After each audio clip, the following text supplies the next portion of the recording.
Shalom, bukan kebetulan bahwa saya ada di tempat ini dan eh, sebenarnya hari ini saya pulang pesawat pukul 12.40.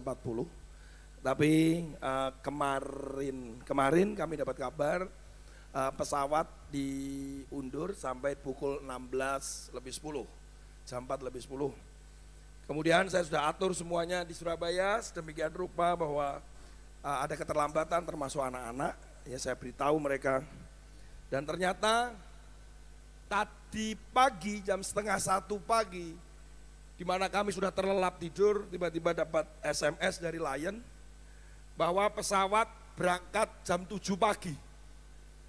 Wah, saya bangun, ya saya masa bangun langsung pegang handphone kan juga tidak. Ya setengah 6 jam 5 kami udah bangun, kemudian istri saya yang di SMS terima, ini jam 7 apa gitu. Jangan-jangan jam 7 malam. Ternyata diamati benar jam 7 pagi. Kapan? Hari ini. Bayangkan, emangnya kita Superman apa terus kemudian ke sana gitu.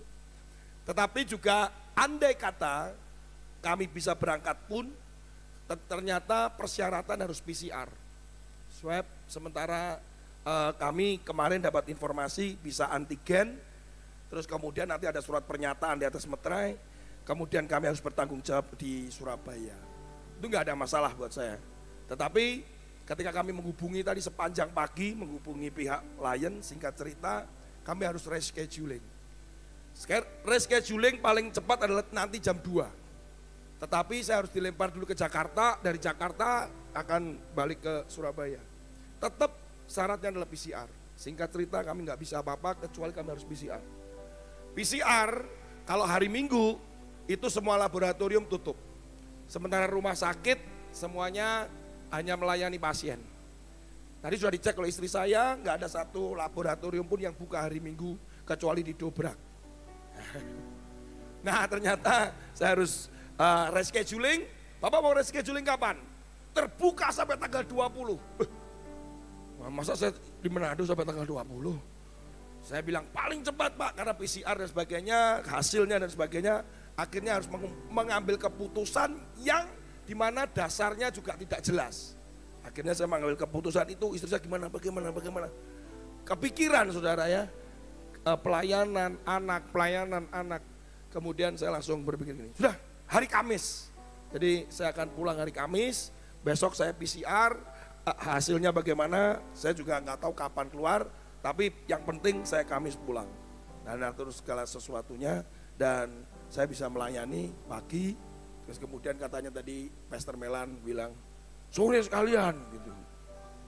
Ya sudah, saya sudah terjebak dalam satu rencana Tuhan. Saudara. Ya, oke, mari kita buka firman Tuhan, kita belajar firman Tuhan. Katakan dengan diri saudara, saya siap menerima kebenaran. 1, 2, 3. Amin. Demikian pula yang ada di mana-mana yang lihat streaming ini. Baik, kita buka firman Tuhan di dalam Yohanes pasal yang ke-16. Yohanes pasal 6 ayat 16. Saudara, ini berbicara tentang kisah Yesus berjalan di atas air. Saudara, kisah Yesus berjalan di atas air itu ditulis dalam kitab Injil cuma 3 kitab Injil, kecuali Lukas. Jadi Matius, Markus, Yohanes. Jadi kalau saudara ingin melihat kisah itu secara total, maka saudara harus melihat tiga Injil itu. Jadi kalau saudara cuma melihat di Yohanes saja, saudara kurang lengkap, demikian pula sebaliknya. Tapi kita akan buka lewat di Yohanes dulu. Yohanes pasal yang ke-6 ayat yang ke-16. Dan ketika hari sudah mulai malam, murid-murid Yesus pergi ke danau, lalu naik ke perahu dan menyeberang ke Kapernaum. Ketika hari sudah gelap, Yesus belum juga datang mendapatkan mereka. Sedang laut bergelora karena angin kencang. Ini kalau di kitab yang lain dikatakan, Injil yang lain, angin sakal. Sesudah mereka mendayung, kira-kira 2-3 mil jauhnya, atau sekitar 5 kilometer, mereka melihat Yesus berjalan di atas air, mendekati perahu itu. Maka ketakutanlah mereka. Tetapi ia berkata kepada mereka, aku ini, jangan takut. Mereka mau menaikkan dia ke dalam perahu dan seketika juga perahu itu sampai ke pantai yang mereka tuju. Amin. Saudara, saya akan mengajak saudara untuk membayangkan kondisinya sebelum kita memaknai sebuah pesan firman Tuhan. Nah, hari ini sedikit kita buka map, ya. Open the map. Wah, hebat kan, gitu. Metro lah, hebat tuh kan. Saudara, saya akan cerita tentang Danau Galilea dulu. Siapa yang pernah ke sana angkat tangan? Nah, sama, saya juga belum pernah. Saudara ya, tapi nanti katanya Pastor Melan kalau retreat mau ke sana. Udah, puji Tuhan, haleluya. Jangan lupa saya ya. Purity Camp tahun depan kayaknya. Oke. Nah, nanti pakai Tompasos. Saudara, ini Danau Galilea, saya akan beritahu dulu. Danau Galilea, ini danau namanya banyak. Tergantung dari mana kita itu ada. Contoh, Kineret. Maka Danau Galilea disebut juga Danau Kineret. Jadi kita kalau ada nama Danau Tiberias, itu betul. Karena dilihat dari Tiberias.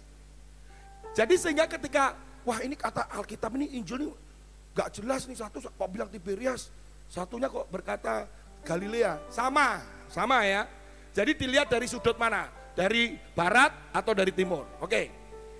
Nah, waktu Yesus mau berangkat, yang meminta muridnya itu pergi menyeberang, itu setelah Yesus mengadakan mujizat, memberi makan lebih dari 5.000 orang. Ya. Di Israel sana, mereka percaya bahwa beberapa orang Yesus mengadakan mujizat itu di Tabga. Sehingga di Tabga, kalau nanti kita makan di sana ya Pastor, itu katanya ada banyak menu 5 roti 2 ikan. Nah di situ. Mereka percaya itu. Tetapi dilihat dari sejarah, Yesus mengadakan mujizat 5 roti dan 2 ikan, tidak mungkin di Tabga, tetapi di Tiberias. Saya tidak akan menjelaskan lebih detail, nanti daripada saudara berpikir pulang harus ujian, nggak usah. Udah percaya deh gitu, nanti daripada repot-repot. Karena di Yohanes pasal 6 ayat 1, yang mana itu adalah sebelum kejadian Yesus memerintahkan muridnya menyeberang ke Danau Galilea, dikatakan begini, Yohanes 6 ayat 1, berangkat ke seberang Danau Galilea, yaitu Danau Tiberias. Nah ini di sini, berarti Yesus ada di sini. Di situ tepat, karena di sini ada bukit. Karena Yesus setelah memberi makan 5.000 orang itu, Yesus naik ke bukit berdoa. Jadi ini sangat kontekstual sebenarnya, sesuai dengan histori. Nah, kemudian ada dikatakan mau ke Betsaida, tapi kok ada Kapernaum. Kalau di Yohanes 17, dan menyeberang ke Kapernaum. Tetapi di Markus 6 ayat 45, berangkatlah lebih dulu ke seberang ke Betsaida. Jadi ini ada transit. Jadi kalau saya mau ke Surabaya, transit Makassar. Tujuannya adalah Surabaya. Tujuan Yesus dan muridnya itu ke Betsaida. Tetapi perjalanannya dia akan begini, ke sana dulu baru jalan kaki. Menyeberangnya begitu. Nah oleh karena itu disebutkan Kapernaum. Karena kenapa kok harus transit? Ternyata di situ Yesus menyembuhkan orang kerasukan setan. Kemudian dia berbicara tentang roti hidup. Di mana? Genesaret. Genesaret itu di mana? Bawah sedikit Kapernaum. Jadi kalau kita mempelajari sejarah itu keren banget. Jadi kita gini, wah salah nih. Enggak salah. Oke, berikutnya sekarang. Dikatakan dalam Yohanes pasal 6 ayat 16, Markus 6 dan 47, menjelang malam. Bapak Ibu Saudara sekalian, di negara yang 4 musim, yang namanya menjelang malam itu jam 7, setengah 8, jam 8. Itu baru matahari itu tenggelam gitu. Termasuk di Israel. Jadi jam 6 itu masih terang. Jadi perkiraannya dikatakan menjelang malam, itu kurang lebih jam 8 malam. Karena dikatakan di 2 Injil ini menjelang malam. Kemudian mendayung dikatakan di dalam Markus dengan susah payah, capek, lelah. Itu ternyata 2-3 mil, dikatakan lebih detail kalau di Yohanes 2-3 mil, dikatakan di Injil yang lain dikatakan bermil-mil. Ternyata 2-3 mil dan setengah perjalanan berarti separuh nih. 2-3 mil kurang lebih 4-5 kilo. Normally dari Tiberias ke Kapernaum itu 3-4 jam. Normally. Itu sudah paling lama dah gitu. Bayangkan ketika dikatakan di tengah danau jam 3 malam. Itu apa artinya? Jam 3 subuh. Bayangkan itu dari jam 8 malam sampai jam 3 subuh. 8, 9, 10, 11, 12, 1, 2, 3. 7 hours. 7 jam itu cuma berkutat di sini saja loh. Dan dia mendayung kena angin sakal. Itu angin yang benar-benar menahan. Kalau itu kita berangkat ke utara, maka dari utara itu angin menghembus ke selatan. Dan mereka berputar-putar begitu. Saudara, ini kondisinya. Supaya saudara mengerti ketika nanti kita membaca di sini. Oke ya? Clear ya? Clear, oke. Nah, pertanyaan begini. Satu-satu. Bukankah kita sekarang sedang mengalami badai? Apa yang terjadi di Indonesia, saudara? Kita sudah terlalu penuh dengan segala informasi tentang sakit, tentang kematian. Jujur saya sudah lelah. Saya kemarin tribute bersama dengan istri saya karena salah satu tim kami pulang ke rumah Tuhan karena COVID. Itu cuman saya bersama-sama di situ tribute memberikan kesaksian. Emosi saya bisa habis. Hanya dalam waktu 1,5 jam. Kemudian kami tidur itu langsung lelap, slop, hilang. Artinya bahwa ini ternyata menguras emosi yang sangat besar. Belum lagi mereka-mereka yang itu saudara dan seterusnya. Ini mengalami badai. Kemudian sampai kapan COVID ini akan terus ada. Sepertinya pada bulan, saudara kalau di Manado mungkin di bulan-bulan Desember adalah naik-naiknya COVID. Beng! Karena Christmas holiday and New Year kan. Jadi itu tiba-tiba booming, boom. Rumah sakit kesulitan dan sebagainya. Saudara kena, ada teman kena, sahabat kena. Ada yang bahkan pulang ke rumah Tuhan. Kemudian Januari, Februari mulai melandai. Wah happy. Masker mulai mulai dari atas hidung udah turun. Semakin melandai turun lagi ke dagu. Tetapi tiba-tiba sekarang kita mendengar kabar bagaimana Jawa dan Bali begitu mengalami yang namanya krisis, keamanan, kesehatan. Saya percaya bahwa saudara juga akan menerima kabar-kabar itu dan itu begitu membombardir semua pesan-pesan dalam grup. Ini mati, ini celaka, ini pagi keluar titit. Semua orang-orang kaya di Surabaya hari ini sudah ada 6 orang ya, 6 orang meninggal. Bahkan yang memproduksi oksigen kekurangan oksigen dan mati. Pemiliknya Samator meninggal. Itu produksi oksigen itu. Saya kemarin cari oksigen di Samator karena teman saya yang tadi yang meninggal itu kekurangan oksigen. Cari rumah sakit nggak bisa. Ini udah nggak bisa diprediksi. Sepertinya kok putar-putar. Sudah 1,5 tahun. Lebih. Dan akan berkata, ini sampai kapan Pak Tony? Bahkan mungkin dengan Tuhan itu akan berteriak, Tuhan sampai kapan? Tidak seperti dulu lagi. Saudara, kadang kita mengalami yang namanya kelelahan. Seperti sebuah, mana yang di petanya? Momen seperti sebuah kapal yang kemudian hanya berputar-putar, yang mestinya bisa ditempuh dalam waktu 3-4 jam, berputar-putar 7 jam di situ.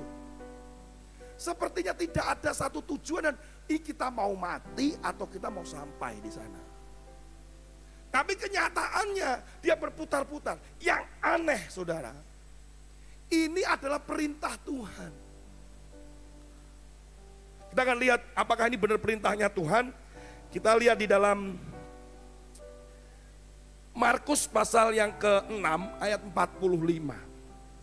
Markus pasal 6 ayat 45 bisa dibuka. Ini perintahnya Tuhan, dikatakan begini. Sesudah itu Yesus segera memerintahkan murid-muridnya naik ke perahu dan berangkat lebih dulu ke seberang ke Betsaida. Sementara itu ia menyuruh orang banyak itu pulang. Yang lain disuruh pulang, murid-muridnya diperintah tuh. Kamu nyebrang. Saya mau tanya, kira-kira Tuhan Yesus tahu nggak bahwa mereka akan mengalami itu? Pasti tahu. Murid-muridnya tahu nggak? Nggak tahu. Mereka adalah orang-orang pilihan yang memang Tuhan pilih untuk melewati itu. Saudara orang percaya, saudara orang-orang pilihan bahwa saudara akan melewati itu. Jangan berkata begini, enak ya di Itali sudah buka masker, enak ya di Australia, enak ya. Saudara hari ini, saudara dipilih Tuhan untuk melewati itu. Karena sebuah purpose, sebuah tujuan. Sebenarnya bersyukur, oh Tuhan, aku akan diperintahkan Tuhan untuk melewati itu. Kemudian yang lain ini kemana? Saudara tahu kemana mereka yang lain? Mereka setelah tahu kapalnya nggak ada, mereka baru menyusul. Mungkin ada yang lewat darat, ada yang lewat danau. Karena akhirnya ketemu lagi di Kapernaum. Wah, Yesus bilang gini, ngapain kamu cari aku? Kamu kan cari roti, kan itu yang di situ. Ketika kita nanti lihat di pasal berikutnya, itu nanti mungkin yang khotbah minggu depan. Saudara, apa yang terjadi adalah sesuatu yang ketidakmampuan. Ini diperintahkan Tuhan. Bersyukur bahwa Tuhan masih memerintah saudara karena dia tahu bahwa saudara adalah orang-orang pilihan itu. Saudara boleh ngalami sesuatu yang akan menjadi cerita cerita cucu, anak. Hei, kalian tahu nggak bahwa dulu saya sekolahnya cuma online. Tahu nggak kondisi ketika kota itu seperti mati? Saat itu mencekam sekali. Saudara, ini ada kejadian yang langka yang belum pernah. Walaupun ada kejadian flu, apa itu yang di Eropa waktu itu yang ada beberapa juta yang mati. Di tengah kondisi itu, murid-murid mengalami ketakutan. Saudara tahu kisah ini. Mereka ketakutan karena dia ketakutan dan lelah. Nakes, kelelahan. Mereka bukan hanya secara fisik, secara mental mereka juga lelah. Saudara cuma mental saja, aduh gimana nih gimana. Nakes bukan hanya mental, fisiknya juga lelah. Indonesia sampai hari ini yang mati dokter itu 450. Belum nakesnya, tenaga kerja yang perawat yang lain. Saudara, hal ini itu ada kelelahan, capek. Orang kalau sudah ada dalam ketakutan, mereka takut karena putar-putar begitu. Kalau orang mana bilang putar-putar. Itu mereka capek sekali. Mungkin gantian Petrus, kamu ganti yang mendayung terus. Yudas, kamu ngapain? Kok malah ngitung duit kamu? Doi, hitung-hitung kantong pasos. Ayo mereka. Dan perlu diketahui saudara bahwa mereka adalah nelayan-nelayan yang handal. Mereka tahu arah angin, mereka tahu bagaimana menyelamatkan diri, mereka tahu keadaan kapal, tetapi mereka kelelahan. Kemudian karena lelah mereka takut sekali. Bukankah sekarang ini kita dicekam ketakutan? Saya sudah berjanji dalam diri saya tidak akan posting sesuatu yang terkait dengan siapa yang sakit dan siapa yang mati. Tapi semua grup itu memberitakan. Kalau foto saya lewatin aja. Yang masalah adalah tulisan kan. Ketika petek keluar. Orang bilang ini, bilang itu. Pada kondisi seperti ini akan terjadi yang namanya panic buying. Saya bilang sama teman saya gini, kamu ambil obat Bodrex. Bodrex itu apa ya? Bodrex. Kamu bilang begini di Instagram atau di TikTok, ini obat manjur sekali. Sekali kena COVID, langsung saya sembuh. Bodrex langsung dibeli banyak orang. Kenapa? Karena mereka udah panik, mencari keselamatan. Sekarang obat cacing yang harganya cuma 5.000 per tablet, kemudian kalau generik, kemudian sekarang ini kalau yang memang dari ada ada mereknya 25.000 per tablet, harusnya ivermectin ya, ivermectin. Pagi tadi 1 juta. Tadi pagi 1 juta. Harganya 25.000, jadi 1 juta. Barang langka, dicari orang, dibeli. Ada orang-orang yang memanfaatkan ini untuk bisnis keuangan. Tetapi saya percaya orang-orang percaya di sini, di Metro, di mana saja sudah berada, malah kondisi seperti ini adalah kesempatan kita untuk menjangkau jiwa. Mereka memerlukan Yesus, karena hanya Yesus yang memberikan keselamatan, ketenangan, dan damai sejahtera. Berikan tepuk tangan buat Tuhan Yesus. Hari ini saya di WA oleh teman, mau nggak terlibat di dalam pembagian makanan gratis untuk para korban COVID. Dan saya bilang sama istri saya, ikut aja. Kita bagian yang mana? Kita bagian yang kurir. Karena kurirnya sudah nggak kuat, terlalu banyak makanan yang harus dikirimkan. Saudara, malah ini kesempatan. Banyak orang mencari untuk dirinya sendiri, malah ketika kita memikirkan orang lain, ketakutanmu bisa berkurang. Kau bisa, wah ada orang kita bantu, harus kita bantu. Saya sangat sedih. Kenapa saudara dan saya kadang itu lebih banyak membaca yang sifatnya adalah kematian dan terjangkit. Kenapa saudara nggak melihat sesuatu yang sembuh? Jokowi aja ngerti loh firman. Jokowi ngerti. Yang membunuh kita itu bukan virus. Yang membunuh kita itulah ketakutan, kekhawatiran kita. Kemudian imun kita berkurang. Saat itu virus bisa masuk. Dan saat itu aduh mati. Serius. Alkitab sudah menulis hati yang gembira adalah obat, jelas. Itu di mana-mana. Jokowi mengatakan tingkat kematian itu 7%. Berarti kesembuhan berapa persen? 93 sampai 94%. Kenapa itu gak didengungkan? Ketika orang mengatakan ini tertular. Kenapa tidak diberitakan bahwa dari tanggal sekian ada kesembuhan, tanggal sekian naik sekian. Sehingga orang punya harapan. Tapi kenapa saudara dan saya seringkali, wah iya loh ini. Kemudian ketakutan itu ditularkan. Lihat, murid-murid itu pasti menularkan itu. Di tengah-tengah kelompok itu dia tularkan. Singkat cerita, saudara tahu kisah itu. Dan kemudian Yesus muncul. Saudara kalau di dalam Matius, kita buka di dalam Matius pasal yang ke-14 ayat yang ke-26. Ketika murid-muridnya melihat dia berjalan di atas air, mereka terkejut dan berseru. Apa saudara? Itu hantu katanya. Orang kalau sudah dalam ketakutan dan dikuasai ketakutan, Yesus datang aja bisa salah. Serius. Ada datang pertolongan, contoh. Dalam ketakutan nih, Pastor Melan datang. Ibu, kita berdoa ya. Berdoa. Sakit berdoa. Loh, padahal dia ngerti kebenaran loh. Bahwa sakit itu perlu doa. Saudara. Tapi orang yang datang dengan Yesus untuk mendoakan bisa dianggap gini. Kenapa? Baru perhatian sama saya. Jadi salah juga.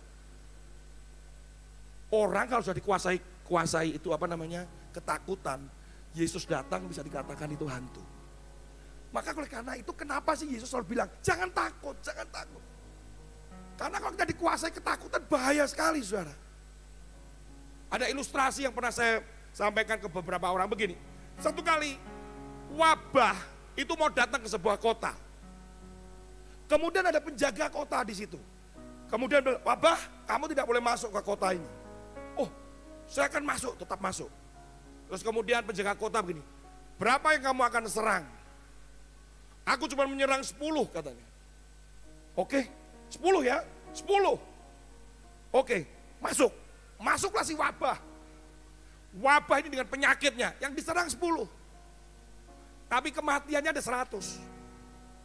Kemudian ketika wabah keluar, penjaga kota marah. Kamu janjinya 10, kenapa kok bisa mati 100? Kemudian wabah bilang, saya punya integritas bro. Saya menyerang cuma 10. Lah itu yang 90 mati karena ketakutan. Kita banyak, kita tuh panik semua. Saudara, tapi ketika Yesus itu muncul, saat itu Tuhan berkata, ayat 27, tenang, aku ini, jangan takut. Di tengah badai itu, saya mau tanya, ketika Yesus muncul, masih badai apa tidak? Masih badai itu. Jadi Yesus ada di tengah badai. Bersama siapa? Bersama dengan murid-muridnya. Badainya masih ada saudara. Tapi Yesus sudah berkata, tenang. Saudara pernah tahu waktu Yesus di atas perahu bersama muridnya yang lain. Waktu itu kisah itu ketika Yesus berkata, diam, tenang. Kemudian angin itu berhenti untuk meniup dengan kencang dan terjadilah ketenangan. Saudara tahu kata-kata yang diucapkan Yesus, diam, tenang, itu adalah perkataan untuk mengusir roh. Itu kata-kata Yesus untuk menyerang spirit. Artinya ketakutan ini bisa menjadi spirit saudara. Mencekam kota-kota, mencekam Indonesia. Harus ada orang-orang yang berdiri dengan kebenaran dalam ketenangan. Karena dia percaya bahwa Yesus yang satu-satunya bisa menghentikan itu. Kalau toh kita kena dan kemudian kita pulang, berarti tugas saudara dan saya selesai. Banyak hamba-hamba Tuhan yang kena juga saudara. Teman, rekan. Tapi jangan ketakutan, jangan bilang begini, itu hamba Tuhan aja yang punya iman begitu mati. Apalagi kita. Saudara ingat, siapa yang dipilih untuk menyeberang? Tuhan punya purpose. Kalau saudara hari ini masih ada, berarti adalah karena kasih karunia Tuhan. Berarti ada satu tujuan. Anak saya kemarin telepon, ketika rekan kami, sahabat kami, adik kami meninggal. Dia bilang, papi, kak ini meninggal. Yes. Gimana ya anaknya, suaminya? Ya berarti tugasnya udah selesai. Terus dia ngeliatin saya. Saya bilang, kalau toh satu kali papimu dan mamimu tugasnya selesai bu, juga akan pulang. Makanya ambil waktu yang baik. Ini kesempatan. Iya pi. Sampai ngeliatin. Malah saya gak pulang gini sekarang. Kayak nyaman kalau diberikan apa oleh-oleh ragi. Tenang nak, ragi akan datang. Ya, tenang, aku ini jangan takut, bukan ragi. Tenang, aku ini jangan takut. Saat itu saudara, Tuhan selalu berkata kepada diri saudara, tenang. Makanya ketika saudara berdoa melihat keadaan ini, tenang. Itu penting saudara. Saudara bisa berpikir, saudara bisa melihat firman Tuhan, merenungkan dan melakukan firman Tuhan. Tenang. Tadi pagi istri saya panik. Saya harus telepon Traveloka. Percuma kamu telepon Traveloka. Karena penerbangannya itu Lion. Gak ada Traveloka Air, gak ada. Lion Air yang ada. Saya bilang, Beb ngapain saya di kamar mandi? Enggak, aku mau komplain katanya. Tenang, tenang. Dia bilang tenang. Udah jalanilah hari ini gitu ya. Sampai saking gak tenangnya mungkin gak sarapan hari ini ya gak apa-apa lah gitu. Yang korbannya adalah saya. Saudara, tenang, sudah tenang. Kalau toh kita pulang hari Kamis berarti ada maksud Tuhan, gitu sajalah. Gitu kan. Tuhan pasti jaga anak saya di sana. Secara daging saya juga, aduh anak saya. Dia gitu. Secara daging, karena toh kami juga WFH, work from home. Semua tim kami semua work from home semua. Surabaya benar-benar sepi. Saya lihat sudah sepi. Jakarta seperti kota mati. Sepi sudah. Saudara, tapi jangan sampai iman kita mati. Kita bisa menolong, menguatkan, menghiburkan. Jangan orang sakit begini. Teman saya ya, kayak begini nih, kayak begini. 2 hari berangkat tuh. Sementara dia begini, mati. Oh gimana sih? Kita kan tugasnya gini, punya iman ya, kuat ya. Saya ketika telepon ini, adik kami ini, teman kami satu tim yang meninggal itu. Saya 2 jam sebelum dia meninggal, saya masih telepon. Nafasnya gini. Itu Pak, Bapak Ibu saya gini, aduh, masa gini, wah kamu akan mati ini. Masa bilang begitu? Napasmu kayaknya tinggal separuh-separuh. Doa aja ya, bertobat. Supaya nanti kalau dipanggil Tuhan, siap gitu. Enggak lah. Kuat ya, Tuhan berikan kesembuhan. Tuhan pulihkan. Benar, Tuhan pulihkan. Berangkat. Duh, saudara, mendoakan orang sakit itu kesembuhan ada 3 loh. Jangan lupa, 1 waktu didoain, lewat obat dokter dia sembuh. Yang kedua, miracle bener. Sembuh, bangun, wah, dancing, nah itu sembuh. Yang ketiga, berangkat. Sembuh, mati. Berarti kan sudah disembuhkan. Itu, jadi mendoakan orang sakit jangan takut. Kalau dia mati pun berarti sembuh. Tapi yang penting dia harus percaya Tuhan Yesus, amin.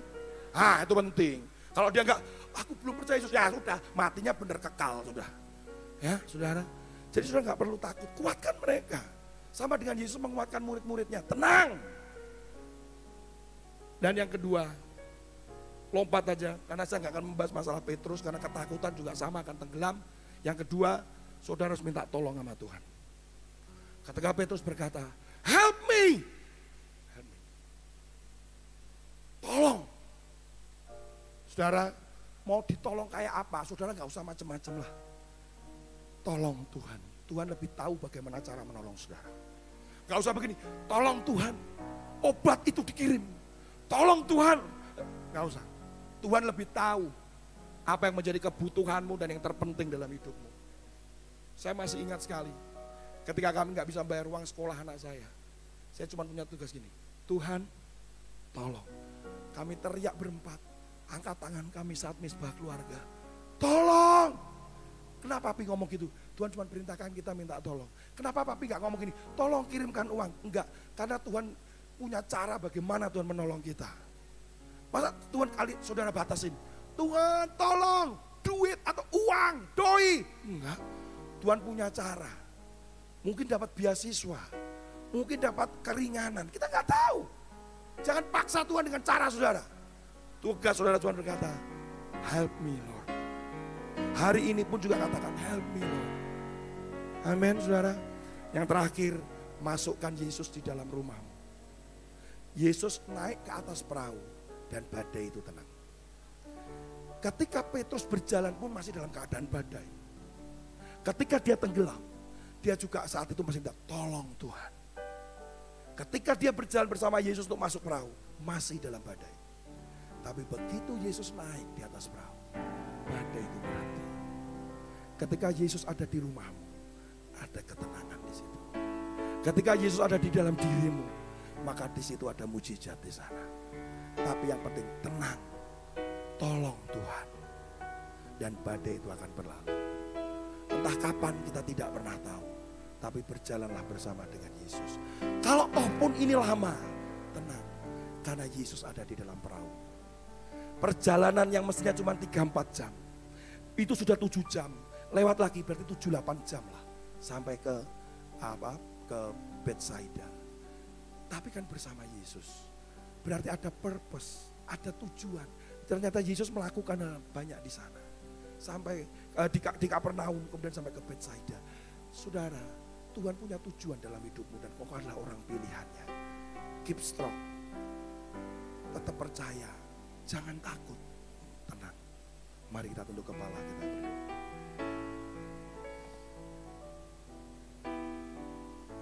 Saudara, mungkin saudara mengalami ketakutan dan kekhawatiran hari-hari ini. Kadang itu datang dengan tidak sengaja. Melihat kanan kiri saudara, yang mereka berjatuhan. Orang-orang yang saudara percayai, orang yang saudara cintai, orang-orang yang mungkin saudara dekat. Sementara saudara ada di tempat ini, hari ini, bisnis, keuangan, toko, banyak sekali saudara. Tidak ada yang tahu hari esok, tapi yang tahu bahwa kita ada dalam rencana Tuhan. Ketika murid-murid pun ketika diminta untuk dia pergi menyeberang, dia juga nggak akan tahu apa yang terjadi di tengah laut, di tengah danau itu. Saudara, yang membutuhkan pertolongan Tuhan, bisa angkat saudara ke tangan kanan saudara. Help me Lord, tolong kami. Apa yang menjadi kebutuhan kami, tolong kami. Tuhan, Engkau lihat tangan-tangan yang terangkat. Kami manusia yang dengan kelemahan kami juga nggak tahu masa depan kami, tapi kami tahu ada tujuan dalam hidup kami. Tuhan, di tengah badai seperti ini kami juga nggak tahu kapan berakhir. Tapi kami tahu dan percaya kuasa dan mujizat Yesus. Kami tahu dan yakin kalau kami pernah melihat pertolongan Tuhan di masa yang lalu, Tuhan juga akan melakukan hal yang sama, bahkan yang lebih dahsyat dari itu. Biarkan kami melewati ini Tuhan. Kalau toh kami mengakhirinya, kami mengakhiri dengan roh kami. Kami mengakhiri dengan sebagai pahlawan. Kami mengakhiri sebagai anak-anak raja yang mendapatkan mahkota itu. Tapi kami melalui ini bersama dengan Engkau. Lihat tangan-tangan yang terangkat Tuhan, pegang tangan kami. Pegang tangan kami. Seperti Petrus ketika dia tenggelam, dia katakan, help me Lord. Dan saat itu Petrus pegang tangan. Dipegang tangan oleh Yesus dan diangkat, dan kamu, kenapa kamu gak percaya? Ampuni kami kalau kami gak percaya dengan Engkau. Kami lebih percaya pada dokter, kami lebih percaya pada obat, kami lebih percaya pada nasib, kami lebih percaya pada rekan kami lebih percaya kepada vaksin. Kami gak percaya dengan Engkau. Ampuni kami Tuhan. Hari ini kami mau bertobat bersama-sama. Help me Lord. Come into my house. Come into my home. Come into my heart. Dan badai akan tenang. Yang paling awal adalah badai di dalam diri kami lebih dulu Tuhan. Supaya kami tidak terombang-ambing oleh karena ketakutan kami. Tapi kami tenang bersama dengan Engkau. Terima kasih buat firman-Mu. Terima kasih buat kekuatan yang Kau berikan buat hari ini. Terima kasih buat kebenaran yang Tuhan singkapkan, dan Roh Kudus kuatkan, meteraikan firman ini pada setiap kami. Don't be afraid. Keep silent, calm, and take His peace in your life. Terima kasih Tuhan. In the name of Jesus. Amen.